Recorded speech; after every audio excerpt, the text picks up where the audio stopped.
Welcome to the Gridiron, live from the Media Hub on riotradio.ca.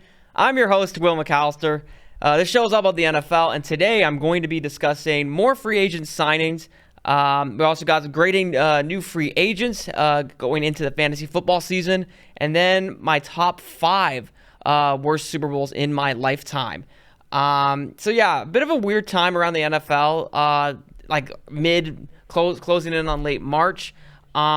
Because the free agency frenzy period is done, but still teams can still sign players to contracts. And also, like, at this point, when the official period is over in free agency, from Monday to Wednesday, then the draft, it's all mock drafts here and there. So there's going to be a lot of mock draft stuff going on, but there are some free agent signings that just happened. So I'm going to get right into it. So at number 5, we got Azeez Ojulari, the former Giants pass rusher, is now heading to Philadelphia on a 1-year, $4 million deal.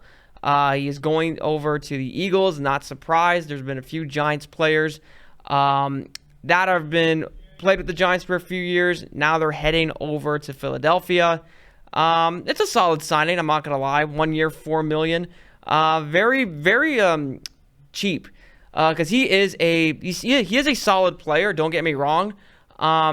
And he is coming off a year with the Giants. He had 6 sacks. He had 28 combined tackles, 16 assisted tackles.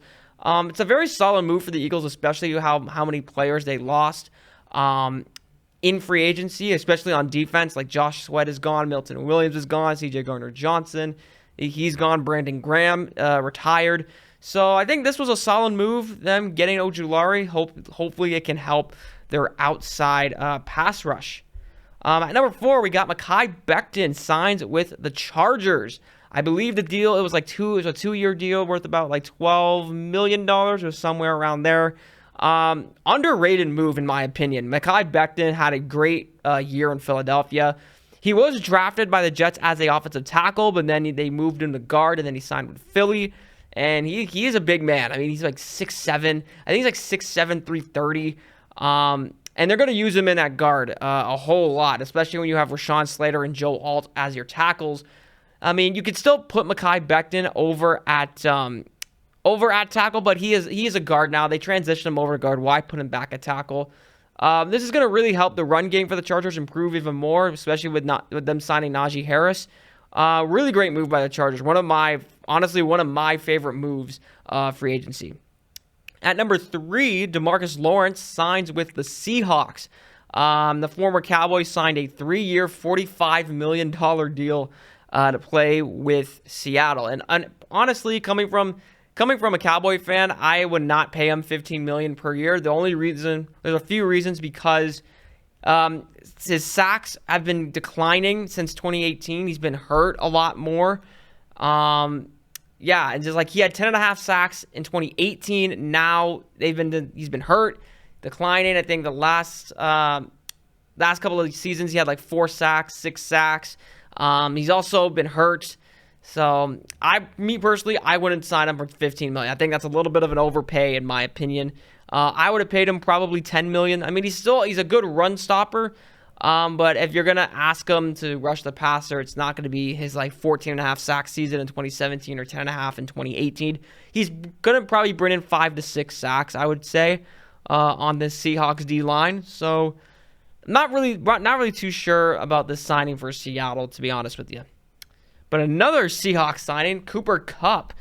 He goes to the Seahawks on a 3-year, $45 million deal. It came down to a few teams. The Seahawks were one of them. Dallas was another team. New England, Jacksonville. There were 4. I think there were those 4 teams where it came down to the Cooper Kupp sweepstakes, and Seattle won. I mean, 3 years, $45 million, $15 million per year. It's actually kind of funny because Dak Prescott and CeeDee Lamb of the Cowboys were trying to recruit Cooper Kupp to come to Dallas. They actually talked with him, saying, man, you'd be a great addition to our squad. You'd be catching passes behind CeeDee Lamb. A lot of attention would probably be on CeeDee. That's going to open up a lot of spots for you. And then it came down to the money aspect and the Cowboys' numbers. Well, Jerry's numbers weren't quite as high as the Seahawks. Now, if Dallas were close, I would obviously, yeah, this is a great signing, but they're not. And I'd be like, why would you pay the Cup $15 million per year? But for Seattle, I think there's motivation for Cup to go there because he gets to play the Rams twice a year, so he gets to get revenge on his former squad. It's a solid move. Don't get me wrong. I think Cup is still gonna have a solid year, maybe 800 yards receiving. But yeah, he's going to be catching passes from Sam Darnold now instead of Matthew Stafford. So that's going to be an interesting transition for him. And the number one free agent signing is that T. Higgins and Jamar Chase both get extensions. Last week, I said the Bengals were one of the losers of the offseason. I think I can put them out of that range. So the T. Higgins signing, it was like 4 years, $115 million.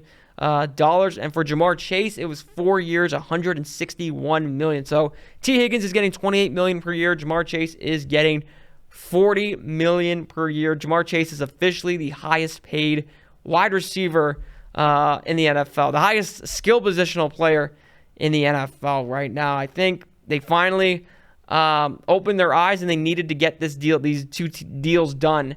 Well, obviously, there is a con about this. They don't have money to pay for the defense. I think Trey Hendrickson is gone. But if I'm the Bengals, I would go defense heavy in the draft. I mean, I think you have to at this point. I would probably maybe even trade up with inside the top 10 to get a solid defensive player.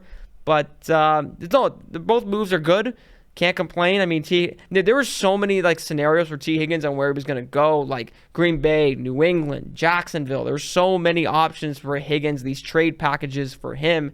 And then for Jamar Chase, it was about him getting that $40 million because he was seeing these other top wide receiver like Justin Jefferson, CeeDee Lamb, Amon-Ra St. Brown, Tyreek Hill getting $30 million plus. And he's sitting there saying, yeah, I'm going to want more. And he deserves it. He's the Triple Crown winner.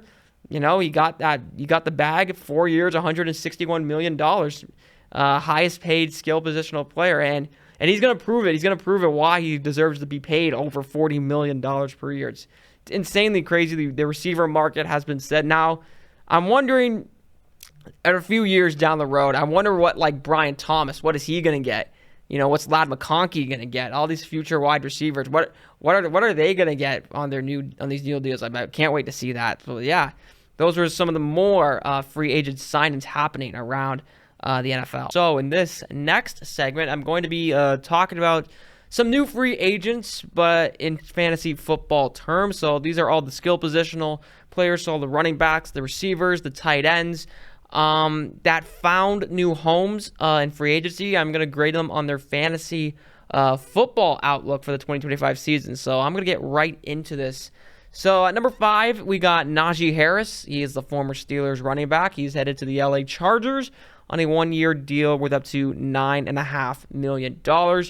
And in terms of fantasy football outlook, I'm on a letter grade. I'm going to give this an A. I'm coming out swinging with this one. This is an A grade for fantasy football. Najee Harris, in his rookie year, he was very good. And then he was being picked as a top 10 pick in 2022 drafts, and then just completely had a sophomore slump that year. And he hasn't been spectacular. He's been okay. I mean, he's definitely had over 1,000 yards in every season that he's had with Pittsburgh. Now he gets to go to the Chargers, have a great offensive line with Joe Alt, Rashawn Slater as your tackles. You've got Corey Linsley at center. You just got Mekhi Becton. This is a very good grade for Najee Harris, a very good landing spot, and he is going to be a player that I would want in drafts. Depends where he gets drafted. I would say maybe round 5 or 6 now. If he stayed with Pittsburgh, he was probably going to go in round 7, maybe 8 in a lot of drafts, but I think he goes up to around about 5 or 6 just because of the situation. Right? I mean, right now he's the only Chargers running back. They will draft a running back in this April. I mean, that's not going to be a shocking thing because the Chargers are a very run-heavy offense. They could probably add a receiver in the draft to pair up with Ladd McConkey. But, yeah, the Chargers are definitely going to add some more skill positional players. But this is still an A grade. I love this addition in terms of fantasy football. I think Najee Harris is going to have probably 1,200 total yards, I would say, maybe 8 to 9 touchdowns. Probably, I could definitely see that for Harris. But I'm going to give it an A grade in terms of fantasy.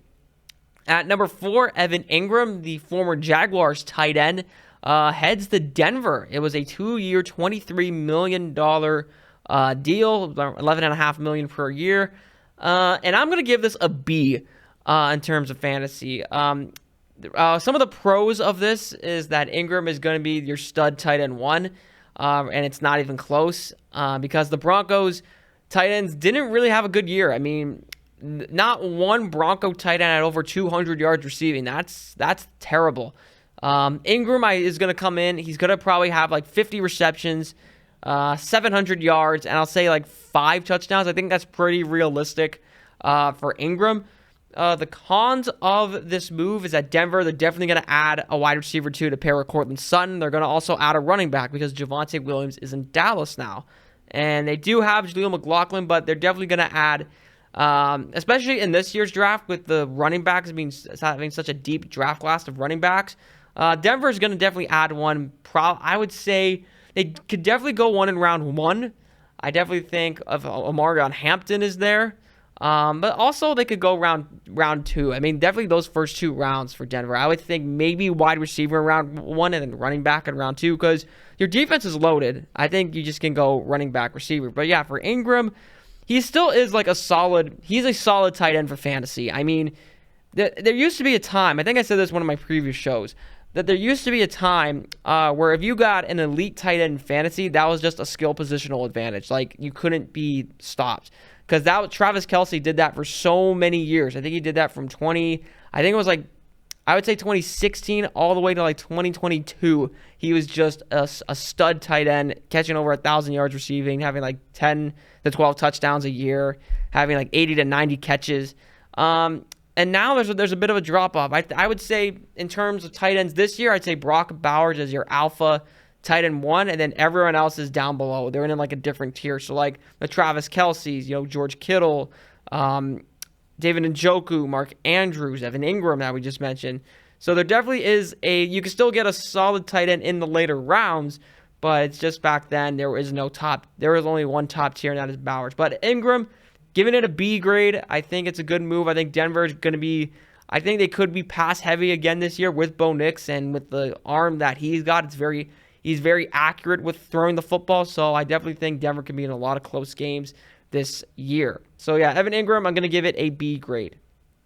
At number 3, Cooper Kupp to Seattle. In terms of fantasy football, I'm going to go B- here.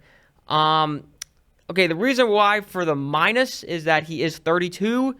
He is injury prone, so he's going to miss some time. And he's going from Matthew Stafford. Not technically a downgrade from Stafford to Darnold. I just have a feeling that Darnold might not produce like he did in Minnesota. Because Kevin O'Connell was the quarterback whisperer. And he had a good... Not saying that the supporting cast is bad in Seattle. I just think the Minnesota supporting cast was better suited for Darnold. But it still is a solid grade. B- isn't the worst thing in the world. He's still going to be... Like, if you draft Cooper Kupp in August and September and you're expecting him to be like this wide receiver 1, Triple Crown winner back when he had in 2021, just don't. Like, he's going to be a solid wide receiver 2, just like Deebo Samuel. If you draft Deebo Samuel and you're expecting him to be taking over as wide receiver 1 over Terry McLaurin, that's not going to happen. I think Samuel and Kupp are in like kind of that same situation where they're going to have probably 800, 850 yards receiving, have like 70 catches and like 7-8 touchdowns, which is still solid if you have them in like your flex play. But yeah, don't expect him to be a wide receiver 1. B- is not a horrible grade. It's solid. Don't get me wrong, but it's definitely, there are others like Harris is a better grade and Evan Ingram is a better grade. So it's just because of the situations that they're in right now. But yeah, B- for Cooper Kupp. Not great, but not terrible. At number 2, DK Metcalf. He is going to the Pittsburgh Steelers. He got traded. Then he signed a 5-year, $150 million extension. I'm going to go C+ here. And this is not on DK Metcalf at all, just because who is the quarterback for the Pittsburgh Steelers? I don't know. They lost Justin Fields going to the Jets. Russell Wilson is still out there. Aaron Rodgers is still out there. Kirk Cousins could be a possibility, or they just draft one. They just draft a quarterback. I heard Jackson Dart. There's a lot of rumors that he could get drafted at 21 to Pittsburgh. But yeah, C+. If they still had Russell Wilson, I would go a little higher here just because Russell Wilson could definitely air the ball out more than Justin Fields. Fields was more of a quarterback, dual threat, read option, toss plays to him, speed options. Like he was mobile. He was more mobile than Russ. Russell Wilson, he could still run, not as much as Fields, but just if Wilson was still there, I'd give Metcalf's grade a little higher. But he definitely will be the wide. I think it is a C. It's not a F or anything. It's a C+, which is still it's still average. But like Metcalf is definitely going to be the alpha to George Pickens in this offense, in my opinion. I just think he can separate better than Pickens. I think he's physical. Both of them are very physical receivers. But I think Metcalf is going to be the more physical one over Pickens, in my opinion. But yeah, C+, just because of the quarterback situation. We don't know what's going on in Pittsburgh. So yeah, I'm going to go C+ for Metcalf. And at number 1, Davante Adams to the LA Rams. He signed a 2-year, $44 million deal with them. And I'm going to go A- for Davante Adams in terms of fantasy. The reason why I say A- is because it is still the Puka Nacua show out in LA. Remember, Nacua came in a few years ago. Adams was drafted in 2014, so Nacua is 9 years younger than him. So he's definitely got the age factor goes to Puka Nacua. This is still a great situation for Davante Adams. This actually might make both receivers even more dangerous because you gotta focus on one, and then you gotta focus on another guy.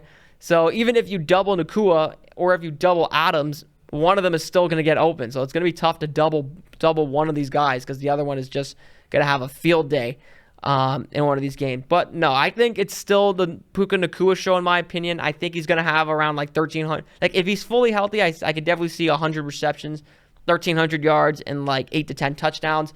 And then for Davante Adams, I would say probably around like 75, 80 catches, a little bit over 1,000 yards, and like 7 to 8 touchdowns. I still think he's going to be very good in fantasy. I mean, when he came to the Jets, and then there was a nice stretch over the last 6 weeks of fantasy football season, he was the wide receiver 2 behind Jamar Chase. I mean, that is pretty impressive for a guy that's getting up there in age. I think he's like 29, 30 years old, but he's still healthy. He's still one of the best route runners in football. Definitely get some good separation off of the line of scrimmage. And you got Matthew Stafford throwing the football. So he went from, let's see, Derek Carr, which was his buddy back at Fresno State. Then he had Aiden O'Connell for a bit. And then he went from Aiden O'Connell all the way to Adams, to Aaron Rodgers. And then he goes from Rodgers to Matthew Stafford. And also in between there was Gardner Minshew was also in between that mix as well. So yeah, going from Rodgers to Stafford isn't a bad thing at all. It could be an improvement because Stafford can still sling it at his age. But yeah, going with A- for Davante Adams, I think that's a pretty realistic grade in terms of fantasy football. So in this third and final segment I have is going to be my top 5 worst Super Bowls in my lifetime. So a few weeks back, I think it might have been a week before the Super Bowl happened, I did a top 5 best Super Bowls that I've witnessed in my lifetime. So with every best list, there has to be a worst list. So, and yeah, and this is in my lifetime. It would be completely unfair if I was like, oh, I think Super Bowl 1 is the worst Super Bowl, but I wasn't even alive yet. That was back in like 1966. So it's not fair. So I've witnessed 17 Super Bowls in my life. So yeah, and I definitely on this list, number 1 and number 2 are definitely like locked in. But the others you can kind of mix around. Like from 5 to 3, you can kind of mix it. So I want to get right into it. So at number 5, I have Super Bowl 44. That is between the Indianapolis Colts and the New Orleans Saints. This was actually one of the Super Bowls that I picked, and I got it right. So that's that. But other than that, there were some exciting plays here and there. Like there was the onside kick to start the second half by New Orleans.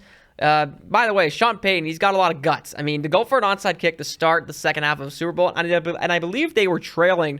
I think they were trailing like 10-6.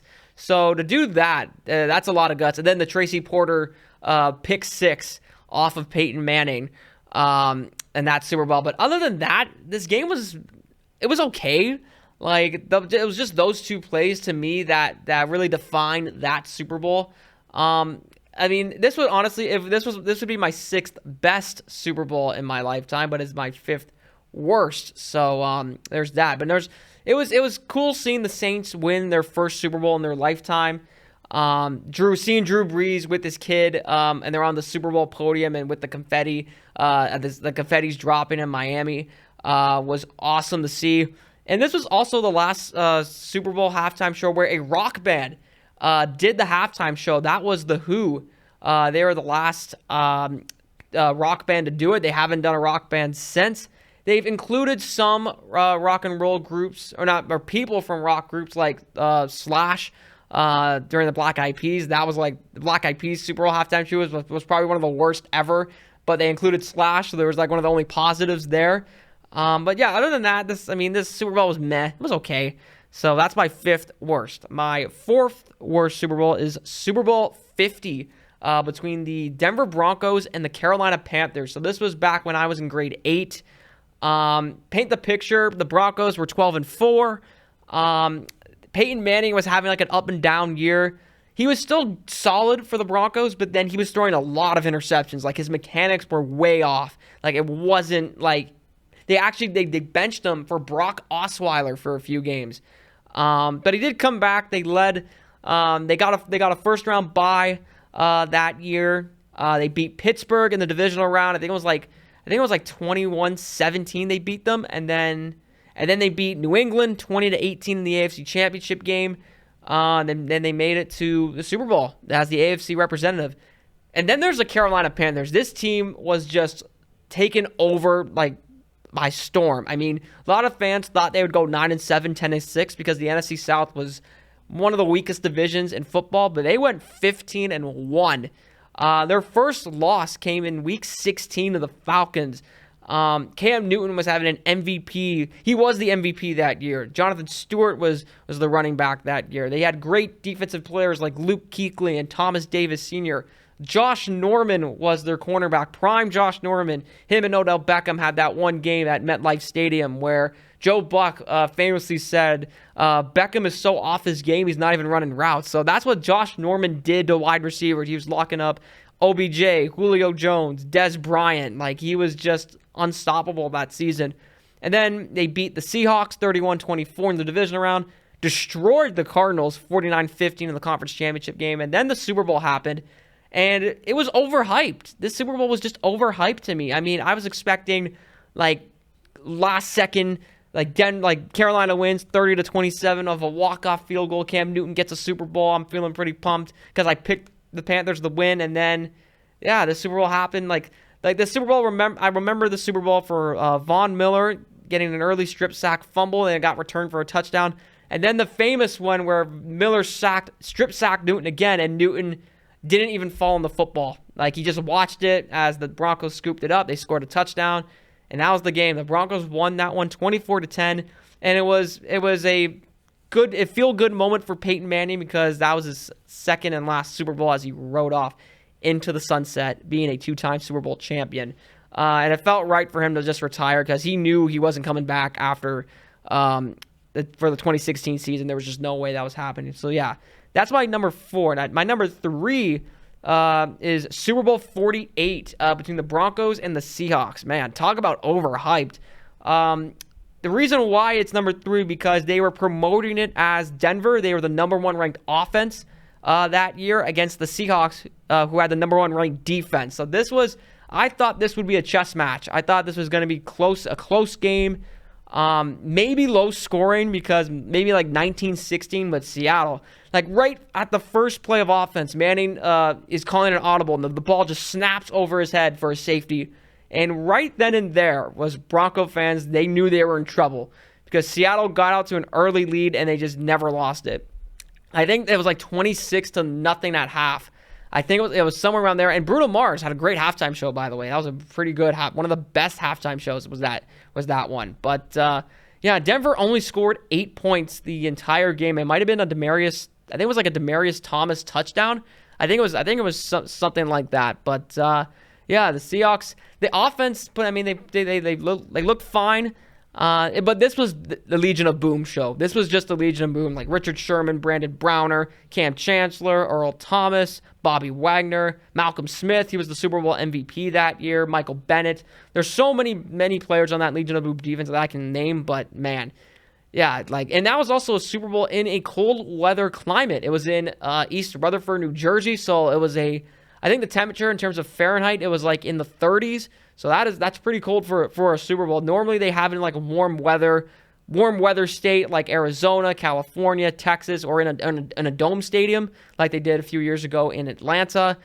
They usually have it in a warm weather city, not in East Rutherford, New Jersey, where it's freezing cold. But yeah, that's my third one. My second one is Super Bowl 55 between the Chiefs and the Bucks. And it was the first and last ever Patrick Mahomes versus Tom Brady Super Bowl. This was when the Chiefs were starting to become annoying at this point. A lot of Chiefs fans were, especially like Mahomes' family, like Jackson Mahomes, Brittany Mahomes, they were just irritating to watch, posting on social media because they thought they were part of the team, but they were not. I did pick Kansas City to win this game, but at some point in my mind, I was like, man, I can't believe I'm going to be rooting for Tom Brady in a Super Bowl. I mean, it sounds crazy, but yeah, the Super Bowl was just bad. It was just not fun to watch. Unless you're a Bucs fan. If you're a Bucs fan, you're like, oh, this is the greatest thing I'm seeing right now. But it was not fun to watch. It had some drama, a little trash talk here and there, but poor Patrick Mahomes, he was running for his life because that's what happens when your two starting offensive tackles are out for the game. So the Bucs defense made his life miserable in that game. And give credit to the Bucs defense only surrendering 9 points to that Chiefs offense with Tyreek Hill and Travis Kelce. I mean, it's well done. But yeah, I remember watching this game. I was like, wow, that was such a fitting way to end. That was the COVID year.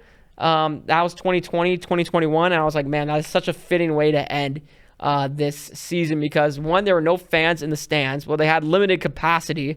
There were COVID protocols everywhere. It was just it felt good to see football back, but it was also at the same time like this global pandemic is happening. It's always like on our shoulders, like just nudging us that this is still happening. But yeah, overall the Super Bowl was just not great. It was not good. I was like, and part of me was also saying, thank God the season's over. Just get right into the offseason, just get that over with. And the number one worst Super Bowl I've ever witnessed in my lifetime was Super Bowl 53 between the New England Patriots and the LA Rams. If there was a photo in the dictionary that said overhyped, it would be Super Bowl 53. Like, this Super Bowl was just bad. Like, and big part of that was the Rams because you look at both teams' outlines. Like, New England, they've been there before. Brady, Belichick, Gronkowski, Edelman, Amendola, Dante Hightower was there, Malcolm Butler. Like they've been here before, right? So, they have the experience to play in these type of games. And then you have this young upcoming team in the LA Rams, and that offense was just loaded. They were second in points per game. They averaged almost 33 a game. So, and the good tales of the story, because the Patriots, they beat the Chargers 41-28. That was back then when the top two teams in each conference had a bye. So New England, they were the 2 seed. They dismantled them 41-28. They beat the Chiefs on some controversy. I mean, there was that roughing the passer call, which was not roughing the passer. Chris Jones touched Brady on the helmet, and it got called, so there was that controversy. And then they made it as the AFC representative. The Rams, they were the 2 seed as well. They got a first-round bye. They beat Dallas 30-22. That was when the Cowboys' run defense gave up over 220 yards rushing, and the Cowboy fans blamed Dak Prescott, which still don't know why they did.